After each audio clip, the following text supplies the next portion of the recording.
Сайн байцгаана уу та бүхэндээ өглөө үедээ ууж болохгүй 6 төрлийн ундааны талаар танилцуулъя. Эрүүл өглөөний цай нь таны өдөр тутмын тэнцвэртэй хоолны тэглэмийн нэг хэсэг байх ёстой юм. Хоол тэжээлийн мэргэжилтнүүдийн үзэж байгаагаар ходоодоо хоосон байхад хизээч ууж болохгүй 6 ундааг дурджээ. Үүнд нэгдүгээрт нь кофе юм. Кофе нь холоргины хүчил агуулдаг тул ходоодыг улам их хүчил ялгаруулж өдөөдөг гэж хоол тэжээлийн мэргэжилтэн хэлсэн байна. Өглөө үедээ кофе уухад хоол боловсруулах системд ердөөхөөс илүү их ачааллыг өгдөг. Мөн сэтгэл санааг докторгүй болгодог. Арсны өрөвслийг нэмэгдүүлдэг. Түүнчлэн калорийн хурдан задардаг. Ингэснээр арьс хуурайшиж хөгшрөлт түргэсдэг байна.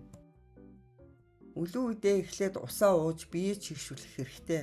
Өглөөний цайны дараа кофе уухыг зөвлөж байна. Хоёрдугаарт нь жимсний шүүс уухыг хориглодог.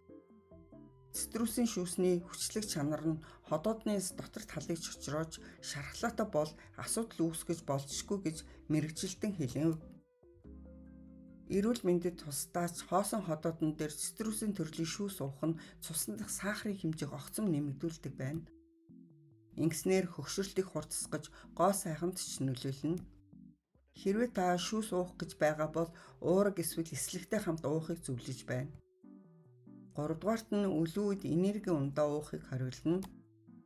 Өглөө нойрмоглож ившэх хүслээ даван туулахын тулд та энерги ундаа уухыг хүсч магадгүй юм.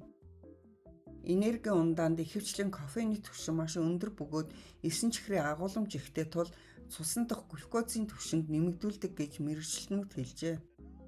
Энерги ундаанд сэргээш, хиймэл амтлагч, хүчлэг бодисоор агуулгдсан байдаг. Хоосон ходоодн дээр энерги ундаа уухад гидсний бичил биетийг алдагдуулдаг. Мөн кортизолыг өсгөж стрессийг бий болгоно. Түүнчлэн арсыг хуурайшуулж батг гаргадаг. Тиймээс өглөө эхний уух зүйл чинь энерги ундаа биш ус байх ёстой юм. Дөрөвдүгээрт нь хийжүүлсэн ундаа уухыг хориглоно.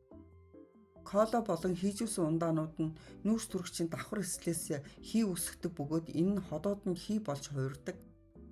Хий нэмэгдэхэд ходоодны хүчил эрфлүүсийг үүсгэдэг. Ингэснээр чээж хорсоход хүргэдэг байна. Түүнчлэн гэдэс дүүрэх, хихрэх зэрэг шинж тэмдэг илэрч болно. Тавдугаарт нь кофений найрлагатай цай уух. Цайнд агуулгадаг кофе нь ходоодны хүчлийг нэмэгдүүлдэг гэж мэргэжилтэн хэлэв. Өглөө үедээ кофентэй цай уухад дотор муухаар хүчлэг эрфлүүс үүсэх, ходоод базлах зэрэг шинж тэмдгүүд илэрч магадгүй юм. Тиймээс цай уухаасаа өмнө уураг ихтэй жууш эслэгтэй хамт идэхийг зөвлөж байна. 6-дугаарт нь согтууруулах ундаа уухыг хориглоно. Согтууруулах ундаа нь ходоодны хүчлийн шүүрлийг нэмэгдүүлж ходоодны састыг чочроодог. Мөн бие махбодын глюкозыг зохицуулах чадварт саад учруулдаг. Эрүүл зөв дадал хөвшилцгээе. Анхааран сонсон та бүхэндээ баярлалаа.